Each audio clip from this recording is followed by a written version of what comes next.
एक बार प्रैक्टिकल करो, 1 वर्ष का। कोई भिक्षा मांगने वाला भी है ना, बहुत दरिद्रता उसकी ज़िंदगी में है, बहुत गरीबड़ा है, उसके पास खाने तक के लाले पड़ रहे हैं, तो हम उनसे एक निवेदन करेंगे कि प्रयास करो, 1 वर्ष। ये 7 जगह हैं जहाँ पर कभी एक जगह का नियम बना लो, या तो बेलपत्री के पेड़ के नीचे, या शमी के वृक्ष के नीचे, या पीपल के वृक्ष के नीचे, या आंवले के वृक्ष के नीचे, या वट वृक्ष के नीचे, या शंकर भगवान के शिवालय में, या अपने घर के दरवाजे के बाहर। ये 7 स्थान हैं, इसमें से कोई एक स्थान आप चुन लो। एक दिन भी नागा नहीं होना चाहिए, एक दिन भी कैंसिल नहीं होना चाहिए, एक दिन भी उसमें कहीं अड़चन नहीं आना चाहिए।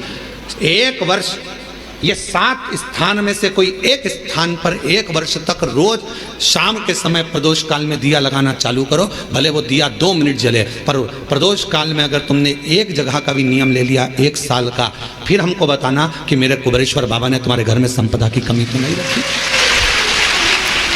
वो भंडार भरने में कमी नहीं रखता, भंडार भरता। एक स्थान चुन लो, या तो पीपल का वृक्ष चुन लो, या आंवले का वृक्ष चुन लो, या फिर शमी का वृक्ष चुन लो, या फिर आप बेलपत्री का या वट वृक्ष। वहाँ नहीं जा सकते तो शिवालय चुन लो, शंकर का मंदिर। वहाँ भी नहीं जा सकते तो अपने घर के दरवाजे के बाहर। एक दीपक लगाने की क्रम प्रारंभ कर दीजिए, एक दीपक। और यदि वो क्रम प्रारंभ हो गया तो फिर आप खुद अंदाजा लगाएंगे कि धीरे धीरे धीरे धीरे आपका परिश्रम, आपकी मेहनत, आपका संघर्ष और आपकी मेहनत के साथ में जो तुम दीप लगा रहे हो, मेरा भोले बाबा दरवाजे पर लगाया हुआ दीप हो, चाहे वृक्ष के नीचे का दीप हो, चाहे शिवालय का दीप हो, वो हमारे मार्ग प्रकाशित करते चले जाता है और हमें रास्ता देते चले जाता है। 7 स्थान में से कोई सा भी एक स्थान चुन लो कि 1 साल तक मैं यहाँ दिया लगाऊंगी, 1 वर्ष। हम ये नहीं कर रहे कि बहुत सारा उसमें घी भरो।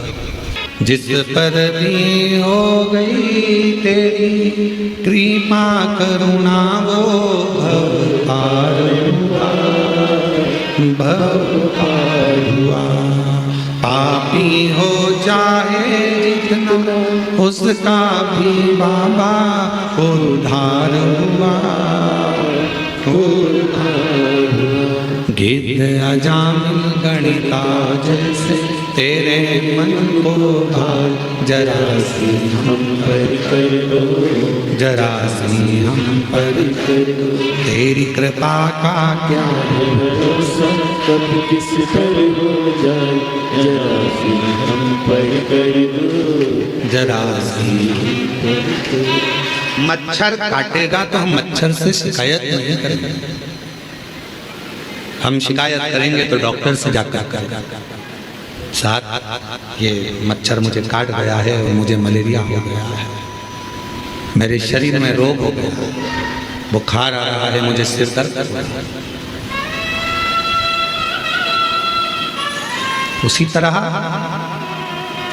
जब दुनिया के मच्छर हमें काटते हैं, संसार के लोग जब कष्ट देते हैं, अपने पर्याय सब, जब दुनिया ताना देती है, अब शब्द कहती है, तब दुनिया वालों से जाकर मत कहो, पड़ोसी से, अड़ोसी से, रिश्तेदार से मत कहो। कहना है तो एक बार कुबेरेश्वर बाबा के दरवाजे पर जाकर कहो कि ये तकलीफ, ये कष्ट निभाएगा। इतना सरल है पर रियल लाइफ को जीना कठिन है। स्टेटस पे लोग फोटो तो बड़ा स्माइल का लगाते हैं, पर उनसे मिलो एकांत में तो मालूम पड़ता है कि दुनिया का सबसे ज्यादा दुखी व्यक्ति वही है। फोटो तो स्माइल का लगाया है, हंसते हंसते लगाया है, पर उसके अंदर कितना दर्द छुपा हुआ है वही जानता है, उसके भीतर कितना दर्द। हम कुबेरेश्वर बाबा से, आप लोगों से ज़्यादा तो हमारा मिलना नहीं होता। आप भी, कई लोग आए हैं 24 घंटे, 2 दिन 3 दिन 4 दिन यहाँ रुके हैं, आपने देखा होगा हम बाहर नहीं मिलते, अपने अनुष्ठान में, अपने जप में लगे रहते, भजन करना। और बाबा से एक ही प्रार्थना करते रहते हैं, तेरी चौखट के अंदर जो प्रवेश कर जाए, इस कुबेरेश्वर बाबा की धरा पर जब कोई आ जाए तो इतनी कृपा जरूर करना कि वो 3 महीने में झोली भरकर वापस आ जाए। वो खाली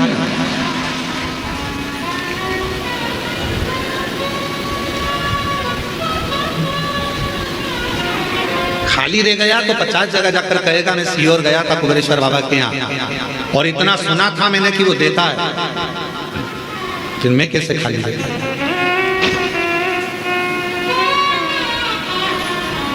और हम आप लोगों से भी कहेंगे ये कुबेरेश्वर बाबा की धरा है, कंकर शंकर की भूमि है। यहाँ विश्वास अगर आपके दिल में है तो शिव दिए बिना नहीं रह सकता। एकांत में बैठकर 108 बार श्री शिवाय नमस्तुभ्यम बोलो, 5 कंकर बीन कर उसका पूजन करो, उसको शिव मानकर उसकी आराधना कर उससे प्रार्थना करो, बाबा बहुत आस लेकर आया हूँ। मेरे बाबा, मेरे भोलेनाथ, मेरे शंकर, सब दूर से हार चुका हूँ, तब आखिरी में तेरे दरवाजे आया हूँ। और अगर तेरे दरवाजे से भी खाली चला जाऊंगा तो फिर कहाँ जाऊंगा। अब ये श्वास तेरी है, शरीर तेरा है, घर तेरा है, परिवार तेरा है। जैसे तूने आज मुझे अपने धाम में बुलाया, पूजन करवाई, ऐसी कृपा करना कि मुझे फिर वापस खूब देना, खूब कृपा करना, स्वस्थ होकर परिवार के साथ आनंद के साथ तेरे धाम फिर आऊं और फिर पूजन कर। ऐसी उससे प्रार्थना करो, अपना व्यर्थ समय बर्बाद मत करो। बड़ी मुश्किल से बुलाया है उसने तुमको, अपना समय बर्बाद मत करो। यहाँ घूम लिया, वहाँ घूम लिया, वहाँ घूम लिया। कितना आज सवेरे माता जी मिली थी वहाँ की राजस्थान की, वो कह रही थी कि गुरुजी हम जब रेलवे स्टेशन पर उतरे तो ऑटो वाला बोला हम तुमको यहाँ घुमाएंगे, वहाँ घुमाएंगे, उसके इतने रुपए लग जाएंगे, हम तुम्हें वहाँ लेकर चलेंगे, हम तुम्हें वो मंदिर, हम तुम्हें वहाँ लेकर जाएंगे, हम तुम्हें वहाँ लेकर जाएंगे। मैंने ऑटो वाले से कहा भैया देख, मैं 2021 में आई तब भी बहुत सारी जगह घुमाया, 2022 में भी आई बहुत सारी जगह घुमाया, 2023 में भी आई ऑटो वाला, तुम लोगों ने बहुत सारी जगह घुमाया, पर 2024 में फिर मैंने सुना कि कुबेरेश्वर धाम जाना है, अपने बाप के घर से, बाप के घर से फिर अपने घर जाना है, उससे मांगूंगी, अब किसी से नहीं। तो 2024 में मैं केवल बाबा के धाम आकर उससे प्रार्थना कर कर जो गई, तो आज 2025 में मेरी गाड़ी में खुद बैठकर, स्वयं बैठकर मिलेंगे बहुत। यहाँ चल, वहाँ चल, हम तुझे यहाँ ले चलते, वहाँ ले चलते हैं। बाप एक ही होता है, बाप एक ही होता है। क्यों यहाँ जाना है, वहाँ उससे देगा तो वो करोड़पति बनाकर तुमको फिर बुलाएगा। आप हमसे मिलने नहीं, आप उससे मिलने के लिए आए, आप हमारे लिए। कथा सुनना है, कथा भी क्या है, शिव के मिलन का बिंदु। शंकर से मिलन का बिंदु है शिव महापुराण की कथा। रुक्मणी जी को भगवान कृष्ण कैसे मिले थे? ना तो रुक्मणी जी ने कभी कृष्ण को देखा था, ना भगवान कृष्ण ने रुक्मणी जी को देखा था। फिर मिलन हुआ कैसे? केवल एक बात पर मिलन हुआ कि रुक्मणी जी ने रोज किसी ना किसी मुख से भगवान कृष्ण का चरित्र सुना। कृष्ण ऐसे हैं, कृष्ण वैसे हैं, कृष्ण की लीला ऐसी है, कृष्ण की लीला वैसी है। रुक्मणी जी ने सोच लिया अब तो कृष्ण को अपना बनाऊंगी और मैं कृष्ण की हो जाऊंगी। आखिरी में भगवान कृष्ण को रुक्मणी को अपना बनाना पड़ा, रुक्मणी के कृष्ण हो गए। जरा विचार करिए, कथा शिव के करीब लेकर जाता है। 24 अवतार हुए हैं, कितने जम के बोलो जरा? 24। भागवत में इसका वर्णन, कोई अवतार सतयुग में हुआ, कोई अवतार त्रेता में हुआ, कोई अवतार द्वापर में हुआ। पर भगवान देवाधिदेव महादेव को सबसे ज्यादा प्रिय अगर कोई युग है तो ये कलयुग है। क्यों? शिव जी कहते हैं कि 3 युग मिलाकर 24 अवतार हुए हैं, पर मात्र कलयुग में भगवान कहते हैं कि 55 अवतार हुए हैं। केवल कलयुग अकेले। कहा गुरुजी 55 अवतार कैसे? तो किसी ने पूछा कि केवल अकेले कलयुग में भगवान के 55 अवतार? हाँ, कभी श्रीमद् वल्लभाचार्य जी के रूप में, कभी श्री रामानुजाचार्य के रूप में, कभी श्री निम्बार्काचार्य के रूप में, कभी नामदेव जी के रूप में, कभी मीराबाई के रूप में, कभी कर्माबाई के रूप में, कभी तुकाराम जी के रूप में, कभी छत्रपति वीर शिवाजी के रूप में, कभी स्वामी समर्थ के रूप में, कभी रामकृष्ण परमहंस के रूप में, कभी स्वामी विवेकानंद के रूप में। ये भगवान के ही तो अवतार है। 3 युग मिलाकर 24 अवतार हुए हैं, पर कलयुग अकेले में भगवान ने 55 अवतार ले लिए। इतने संत, इतने साधु जिन्होंने भक्ति कर कर भगवान को प्राप्त करा, वो भगवान का ही तो स्वरूप। जितने भक्त सतयुग में नहीं हुए, जितने भक्त द्वापर में नहीं हुए, त्रेता में नहीं हुए, उससे ज्यादा भगवान के भक्त कलयुग में पैदा हुए, जिन्होंने भक्ति कर कर सारे जनमानस को कृतार्थ किया। यह अवतार जितने साधु, सन्यासी, तपस्वी, साधक, उपासक जो भगवान की अविरल भक्ति में डूबे हुए हैं, वो भगवान का ही तो एक प्रतिबिंब है, भगवान का ही तो स्वरूप है। एक गीत की लाइन है, तुझ में रब दिखता है यारा में, क्या आप उसको ढूंढो। और जब उस स्वरूप को किसी में देखते हैं तो वो उसमें नजर आ रहा है। क्यों आए कुबरेश्वर धाम? कथा सुनने के। क्यों आए कुबरेश्वर धाम? बाबा से बोलने के। क्यों आए कुबरेश्वर धाम? बाबा से विनय करने के, निवेदन करने। क्यों व्यर्थ है?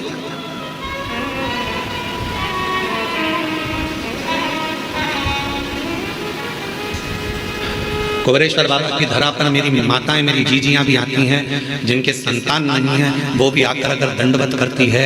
वहां की मिट्टी जब वो सोती है प्रणाम करती हैं, उस रज को अपने शरीर पर लगा लेती हैं, उसको प्रणाम करती हैं, नमन करती हैं। तो माँ कहीं ना कहीं किसी रूप में ना जाने वो पृथ्वी माता भी कृपा कर कर कहीं शिव को कंकर शंकर का स्पर्श होकर उसका गोद भरा जाए। कुछ तो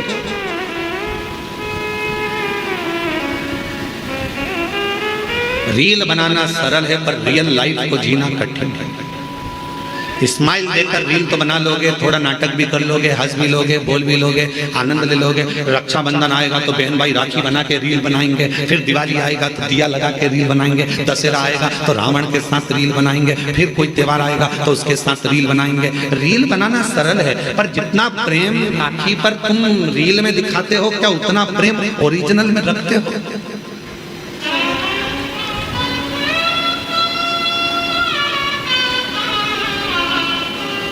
रील बनाना सरल है। एक फिल्म का निर्माण करना सरल है। पूरी फिल्म में देखो, एक लड़का बता देते, एक लड़की बता देते, एक दो दुश्मन बताते हैं, और पूरा घुमा फिरा कर झगड़ा, लड़ाई, पंगा सब दिखाएंगे। आखिरी में फिल्म कहाँ खत्म होती है? जहाँ लड़का लड़की की शादी होती है। ठीक है, बोलो बोलो जम के बोलो। फिल्म का वहां पर एंड हो गया, पर हकीकत में फिल्म का तो वहां एंड हो गया, पर अब बताना था फिल्म वालों को कि शादी के बाद क्या क्या होता है। अब सास को निभा, ससुर को निभा, रिश्ते निभा, जेठानी को निभा, ननंद को निभा। फिल्म ऐसी बनना चाहिए कि जिसमें रियल लाइफ हो, और जिसमें यह दिखाया जाए कि ननंद बहन होती है, सास माँ होती है, ससुर पिता होता है, जेठ देवर ये हमारे अपने होते हैं, जिनको निभाया जाए, तोड़ा नहीं जाए। रील बनाना सरल है, पर रियल लाइफ को जीना कठिन है। पढ़ाई कर ली, इंजीनियर बन गए, पढ़ाई कर ली, ये बन गए, पढ़ाई कर ली, वो बन गए। अरे हमने इतना पढ़ाई करा, हमने इतनी डिग्री धारण करी, पर उनसे पूछो, अभी हमने पहले देखा है एक हीरो अपना सुसाइड कर लिया, एक हीरोइन अपने मर गई, सुसाइड कर लिया। क्यों भैया? तुम्हें तो करोड़ों का धन मिलता था। एक संत थे, उनने सुसाइड कर लिया था। तुम सब अखबारों में पढ़ते रहते, टीवी में देखते रहते, उनने सुसाइड कर लिया था। तो तुम तो इतने बड़े संत, तुम इतने बड़े फिल्मी हीरो, तुम्हारे पास करोड़ों का धन, वैभव, संपदा सब कुछ है, गाड़ी बंगला, नौकर चाकर सब कुछ है, तुम्हारे पास में धन भरा पड़ा है, फिर ऐसा डिप्रेशन कहां से आ गया? फिर इतनी चिंता कहां से आ गई कि तुमने अपने शरीर को त्याग दिया, तुम मरी गए, प्राणी छोड़ दिया, सुसाइड कर लिया? आखिर क्यों? तो शास्त्र कह रहा है, शिव महापुराण की कथा कर रही है कि दुनिया में धन तो बढ़ गया, संपदा तो बढ़ गई, पैसा बढ़ गया, गाड़ी बढ़ गई, बंगले बढ़ गए, पर मन का सुकून नहीं बढ़ पाया, शांति नहीं बढ़ पाई। भीतर की शांति होना बहुत जरूरी है, और वो नहीं बढ़ पाया। जितने कॉलेज हैं, जितने स्कूल हैं, सब में कमाने का तरीका सिखाया जा रहा है। जितने कॉलेज हैं, जितने स्कूल हैं, सब में कमाने का तरीका सिखाया जा रहा है। कमाई कैसे करना है, किस तरह से कमाना है, पैसा कैसे लाना है। हर कॉलेज में, हर स्कूल में कमाने का तरीका सिखाया जा रहा है। पर कोई कॉलेज, कोई स्कूल ऐसा नहीं है जिसमें प्रेम बढ़ाने का, उम्र बढ़ाने का, घर में व्यवहार बढ़ाने का तरीका सिखाया जाए। वो जब वो बढ़ उसको बढ़ाया। और प्रेम जब अनंत हो गया, रोम रोम संत। प्रेम बढ़ाने का तरीका मेरे शिव सिखाता। किससे झगड़ा करा तुमने? अपने पति से। झगड़ा कर कर कहां गई? शंकर जी के मंदिर में। क्या करने? एक लोटा जल चढ़ाना। अब जब तुम शिव जी के मंदिर में एक लोटा जल चढ़ाने जा रही हो झगड़ा कर कर, तो वहां तो देखो कि शंकर और पार्वती दोनों साथ रह रहे हैं और तुम झगड़ा करके मायके चली गई। वापिस आओ मायके से। किसी के बुलाने का इंतजार मत करो, आओ अपने घर। देखो शंकर जी अपनी पत्नी के साथ रह रहे हैं, गणेश जी पुत्र के साथ में रह रहे हैं, कार्तिकेय के साथ रह रहे हैं, अपनी बेटियों के साथ रह रहे हैं, पति पत्नी। ये आएगा, शंकर जी की लाइफ में विष आया है, शंकर जी के सामने भी विष आया है, पर उन्होंने पी लिया, निगल लिया, कंठ पर रख लिया और अपनी लाइफ अच्छी जी रहे हैं। तुम्हारी जिंदगी में भी दुख आएगा, किसका झगड़ा नहीं होता। शंकर पार्वती जी का भी सती माता को समझाया, माता सती नहीं समझी, अपने पिताजी के घर चली गई, जलकर भस्म हो गई। कितना दिल दुखा होगा महादेव का, कितना मन दुखा होगा शिव जी का। लोग कहते हैं सबसे ज्यादा प्रेम इन देवता का था, इन देवी का था, इनका था, उनका था। लोग कहते हैं प्रेम की मूर्ति ये भगवान थे, पर सही प्रेम की मूर्ति तो मेरे शंकर भगवान और माता सती थी। शायद शिव जैसा प्रेम किसी ने नहीं करा, शायद माता सती जैसा प्रेम किसी ने नहीं करा। अपने पिता के घर में जब अपने ही पति का अपमान होता देख लिया तो सती माता ने प्राण त्याग दिया। कितना प्रेम करती होगी मां सती अपने शिव से, शिव से। और कितना प्रेम भगवान शंकर करते होंगे कि सती माता जलकर भस्म हो गई, कंधे पर धर लिया, तांडव रच दिया, मेरी पत्नी, उसकी याद में गले में मुंडों की माला पहन ली। और बचा कुचा था, मेरी पत्नी मर गई तो उसके तन की भस्म को, राख को अपने शरीर पर लपेट लिया कि मेरी पत्नी की राख है। इतना प्रेम शिव अपनी सती से करते थे और इतना प्रेम सती अपने शिव से करते थे। ये प्रेम है, ये प्रेम। केवल मैसेज में लिख देने से आए, केवल मैसेज में लिख दिया मैं तुमसे प्रेम करता हूं, प्यार करता हूं, हो गया उतने में। मोबाइल दिला दिया, प्रेम हो गया उतने में। आज के जितने त्योहार हैं केवल गिफ्ट के हो गए, केवल गिफ्ट के त्योहार। पापा ने क्या दिलाया बच्चों को? ये कपड़ा तक नहीं दिलाया त्योहार पर। करवा चौथ का व्रत था तो मेरी बेटी को एक साड़ी तक नहीं दिलाई। दामाद तुमने, केवल गिफ्ट से प्रेम रह गया, केवल लेन देन से प्रेम रह गया। पहले कुछ नहीं होता था, कुछ भी नहीं। किसी किसी के घर में तो धन भी नहीं होता था तो भी निपटा था परिवार, निपटा। अभी एक बहन उसका घर में कुछ भी नहीं था, कुछ भी। उसने अपने पड़ोसी से कहा कि मेरा छोटा सा झोपड़ा है, टूटा हुआ घर है, मेरा छोटा सा झोपड़ा टूटा घर। हमारे यहाँ तो कोई मूर्ति खरीद कर लाएंगे लक्ष्मी जी की या देवता की तो वो पैसे भी नहीं। तुम सीहोर वाला महाराज से पूछो ना कि हम पूजन किसकी करें, लक्ष्मी जी के लिए पूजन किसकी। उसकी पड़ोसन से उसने कहा तो पड़ोसन ने फोन लगाया सीहोर कुबरेश्वर धाम। आशीष हमको बोले कि गुरुजी, उन्होंने पूछा ना हमारे पास में चढ़ाने का कुछ है, ना लगाने का कुछ है, ना हम हमारे घर को ज़्यादा पोष सकते हैं, गाय के गोबर से लीप दिया है, हम किस चीज़ की पूजन करें। तो हमने आशीष से कहा उनके घर में कुछ नहीं होगा, झाड़ू जरूर होगी, आप उनसे बोल दो दिवाली पर झाड़ू की पूजन कर ले, लक्ष्मी पूत मारो। उस बूढ़ी माँ ने अपने पति के साथ झाड़ू की पूजन कर, उसमें भी तो लक्ष्मी बसती है। ढेर संपदा होगी तो भगवान बीजेगा, ये शिव पुराण कभी नहीं कहते।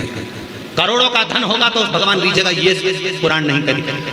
दूसरे रीझ जाएंगे तुम्हारे करोड़ों के धन के जगह। कोई सेठ जी आए, आओ साहब हम तुम्हारी पूजन कराते हैं, आओ साहब हम तुम्हें दर्शन कराते हैं, आओ साहब। क्यों? सेठ जी जाएंगे तो 500 का लिफाफा दे जाएंगे।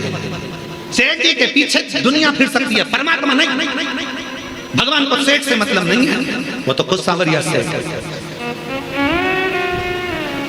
धन से दुनिया खुश हो सकती है, मेरा महादेव कभी धन से खुश नहीं हुआ। मेरा महादेव तो एक लोटा जल और तुम्हारे मन से प्रसन्न होगा। आज पूरी दुनिया हम पर उंगली उठाती है, आज पूरी दुनिया हम पर ताने कसती है, आज पूरी दुनिया हमको गाली देती है। क्यों? क्योंकि सियोर वाले महाराज ने शंकर जी की पूजन को इतना सरल कर दिया कि दुनिया के लोग कहीं नहीं जाते, केवल एक लोटा जल लेकर शिव जी के पास पहुंच जाते हैं।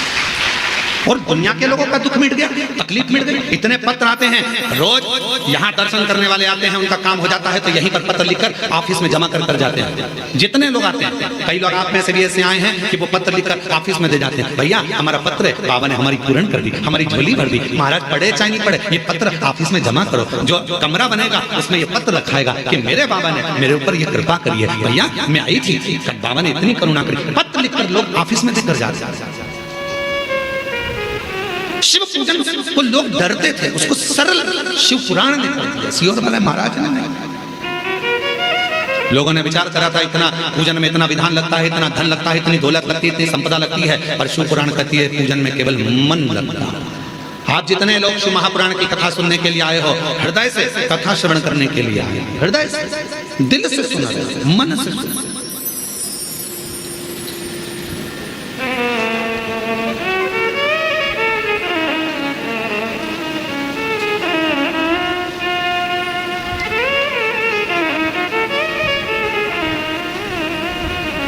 उसका अनुभव आप स्वयं करिए, आप स्वयं। ये कुबेरेश्वर धाम की धरा एक ऐसी धरा है जहां सारी ऋतुएं, सारे व्रत, सारे तीर्थ, सारे पुराण, सारे शास्त्र का सुख यहाँ प्राप्त हो। आप महसूस करो, आप खुद महसूस करिएगा। और जो लोग 2-3 दिन से रुके हैं वो महसूस कर रहे होंगे। अभी भी हम ये कहेंगे आप तो भरचक गर्मी के दिनों में आओ तो भी तुम महसूस करो, तीनों ऋतुओं का दर्शन होगा आपको। सुबह 4 बजे से लेकर यहाँ 11 बजे तक आपको, सुबह 4 बजे से 11 बजे तक यहाँ शीत ठंडक का महसूस होगा। भरचक गर्मी कितनी भी गर्मी पड़े, दोपहर में यहाँ शाम को 4 बजे तक ऐसा महसूस होता है कि जैसे बहुत ग्रीष्म था। और 4 बजे के बाद शाम को 7 बजे तक प्रदोष आरती तक ऐसा लगता है कि हल्की हल्की पानी की बूंदें कहीं से आ रही हैं, चेहरे पर आकर गिरी है, कहीं जल दर्शन। सारी ऋतुएं दर्शन कराती हैं, सारी।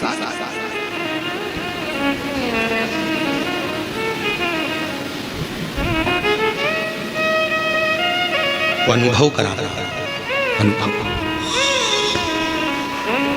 महाराज रियल में रियल में नहीं, रियल लाइफ जो है आपकी अच्छी है। शिव जी को 1 लोटा जल चढ़ाना प्रारंभ, अपने बच्चों को भी कहो कि हमारी पूंजी है, 1 लोटा जल लेकर जाओ,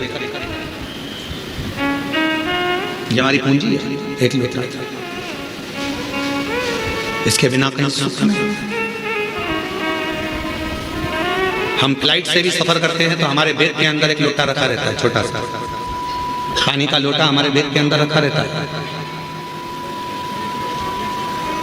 चेक करने वाले जब सामान चेकिंग करते हैं एयरपोर्ट पर तो वो कहते हैं ये लोटा काहे के लिए ले जाते हो गुरुजी? हमने कहा आखिरी में यही काम आने वाला है, 1 ही लोटा है, वो लोटा ही आखिरी में काम आएगा। परिवार वाले भी सब जायदाद रख लेंगे, आखिरी में तुम्हें 1 लोटे में भर लेंगे। शमशान से घर भी नहीं लाएंगे, लोटे में भर के गंगा जी छोड़ आएंगे। वो लोटा ही सब पड़ा, ये बेभाव धन दौलत संपदा सब सब।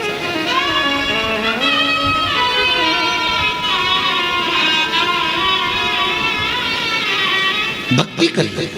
कुबेरेश्वर धाम पर आए हो तो बाबा पर पूर्ण आश्रित होकर, मुझे कहीं नहीं जाना, मुझे तो मेरे कुबेर भंडारी के दरवाजे जाना है, एक बार उससे मिल कर आना, उससे कह कर आना, साधेगा। एक पत्र अच्छा है,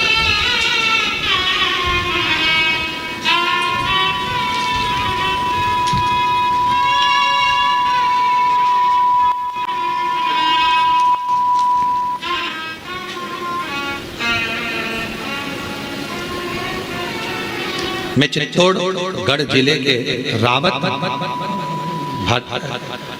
भाटा शहर की रहने वाली हूँ। मेरा नाम चंद्रकला मीना है। कहीं बैठी हो तो हाथ हिला सकती हैं और एक बेलपत्र लेने के लिए पीछे वाले रास्ते से आ सकती हैं। चंद्रकला मीना है। आपका बहुत बहुत धन्यवाद गुरुदेव। मेरा पुत्र रोहित मीना की अप्रैल में बहुत तबीयत खराब हो गई।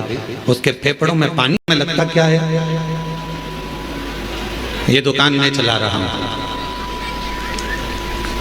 ये कथा मैं करा रहा हूं,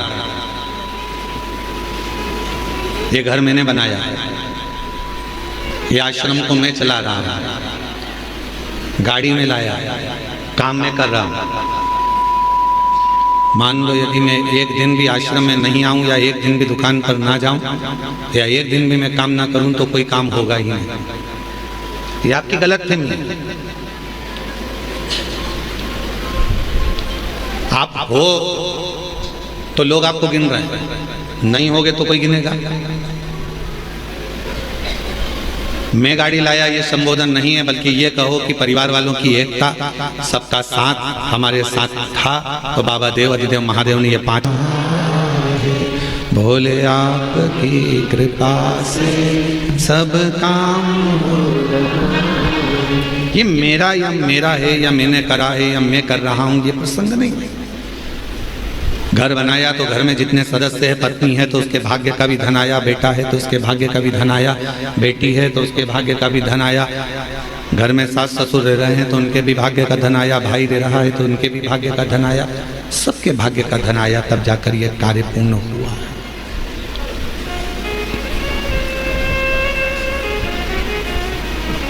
किसी एक के बस का नहीं,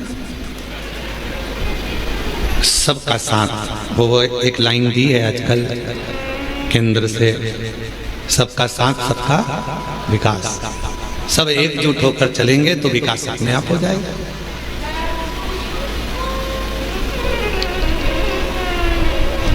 अब आपकी एकजुटता तो बनती नहीं है। बड़े भाई को लगता है कि मैं कर रहा हूँ, छोटे भाई को लगता है मैं कर रहा हूँ, मंझले को लगता है मैं कर रहा हूँ, बड़ी भाभी को लगता है मैं कर रहा हूँ, छोटी को लगता है मैं कर रहा हूँ, बीच को लगे मैं कर रहा हूँ। कोई नहीं कर रहा, करने वाला तो कोई दूसरा है। जिस दिन इस तन पिंजरे से ये श्वास रूपी पक्षी उड़ जाएगा तब समझ में आएगा कि करने वाला तो कोई और था, हम तो केवल एक निमित्त थे। हम केवल एक निमित्त थे।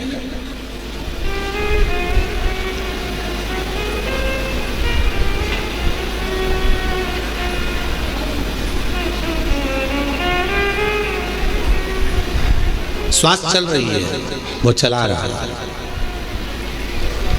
आप कितना भी प्रयास कर लो, कुबेरेश्वर धाम आप ऐसे जा ही नहीं सकते।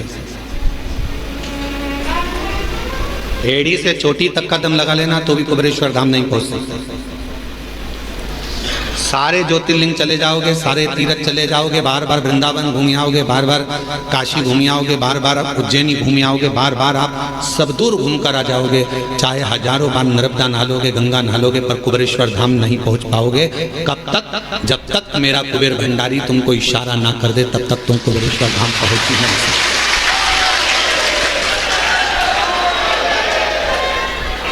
आप अयोध्या हो जाओगे, काशी हो जाओगे, प्रयाग हो जाओगे, गंगा नहा जाओगे, हरिद्वार होकर आ जाओगे, आप दुनिया के सारे तीर्थ होकर आ जाओगे, उज्जैनी भी बारंबार चले जाओगे, ओमकारेश्वर भी बारंबार चले जाओगे, पर सीहोर कुबेरेश्वर बाबा के धाम में तो बाबा जब तुम सब दूर होकर आ जाओ उसके बाद भी तब तक सीहोर नहीं पहुंच सकते, कुबेरेश्वर धाम नहीं पहुंच सकते जब तक मेरा शिव कृपा ना कर। क्यों? क्योंकि यहाँ जो आएगा कुबेरेश्वर धाम जो आएगा तो भगवान शंकर को उसकी झोली 3 महीने में भरना ही पड़ेगी, इसलिए सोच कर दिया।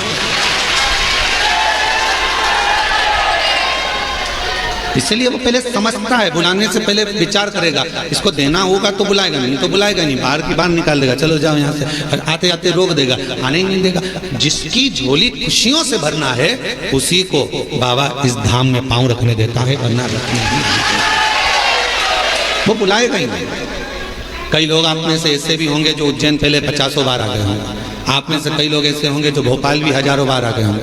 आप में से कई लोग ऐसे होंगे जो वृंदावन भी 2500 बार होकर आए होंगे। आप में से कई लोग ऐसे होंगे जो अयोध्या काशी भी हजारों बार आकर जाकर आए होंगे। पर 50 बार तुमने विचार करा, बच्चों से भी कहा, पति से भी कहा, पत्नी से भी कहा कि कुबेरेश्वर धाम जाना है, टिकट करवा लो, बस चलेंगे, कराएंगे, हो जाए चलेंगे, ऐसा वैसा, आते जाते मन बना पर टिकट नहीं हो पाया, मन बना पर पहुंच नहीं पाए। और कब तक नहीं पहुंचोगे? जब तक मेरा कुबेरेश्वर बाबा तुम्हारी झोली खुशियों से नहीं भर देगा तब तक आप यहाँ पहुंचे। वो प्रयास करता है कि आएगा तो मुझे देना, ये आएगा तो मुझे देना पड़ेगा।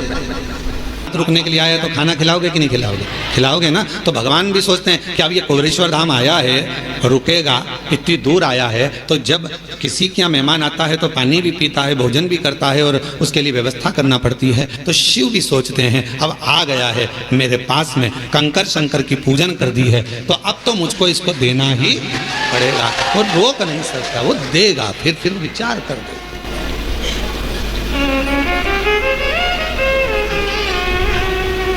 और मैंने तेरे ही भरोसे बाबा, तेरे ही भरोसे हवा बिच उड़ती जावांगी बाबा, डोर हटो छड़ी कटी जावांगी। भोले मैं तेरी भक्त, शंभो मैं तेरी भक्त, हवा बिच उड़ती जावांगी बाबा, डोर हटो छड़ी कटी जावांगी। उसको देना है, उसको प्रदान करना है। तो बिना दिए अगर देना नहीं होता है तो वो बुलाता भी नहीं है। उसको झोली भरना होगी तुम्हारी, तो वो तुमको यहाँ पर बुलाया है उसने। आस्था चैनल पर जितने भी भक्त शिव महापुराण की कथा को श्रवण कर रहे हैं, फेसबुक यूट्यूब पर जितने भी शिव भक्त शिव महापुराण की कथा को श्रवण कर रहे हैं, आप सबकी झोलियों में मेरा कुबेरेश्वर बाबा कुछ ना कुछ देगा, इसलिए आप टीवी खोलकर कथा को सुन रहे हैं।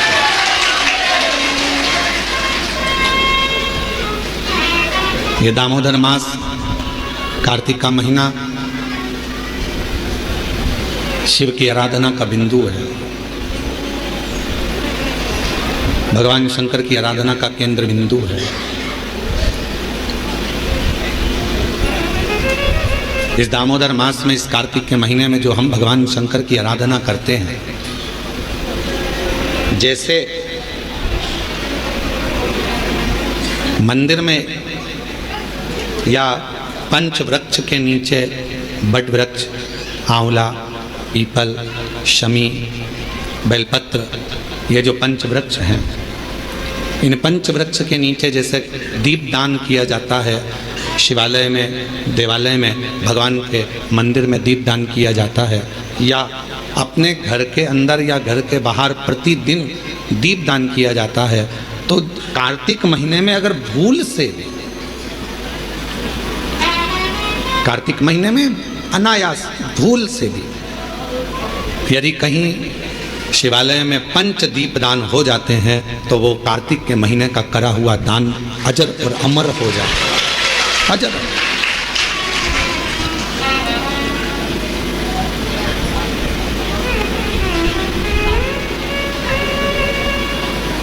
एक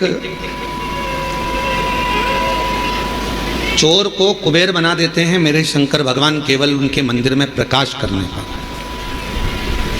दीपावली पर जिन कुबेर जी की तुम पूजन करते हो, वो पहले चोर था। असली कुबेर तो कुर्सी पर बैठे थे तो उनको उतार दिया, और वो चोर ने शिव जी के मंदिर में अपना कपड़ा निकालकर आग लगाकर चोरी का सामान देख रहा था, और इतने में भगवान शंकर प्रसन्न हो गए और उन्होंने कह दिया कि तूने मेरे मंदिर में आज शिवरात्रि के दिन प्रकाश करा है, जा मैं तुझे कुबेर के सिंहासन पर ले जाकर बिठा देता हूँ, मैं तुझे कुबेर का सिंहासन दे देता हूँ।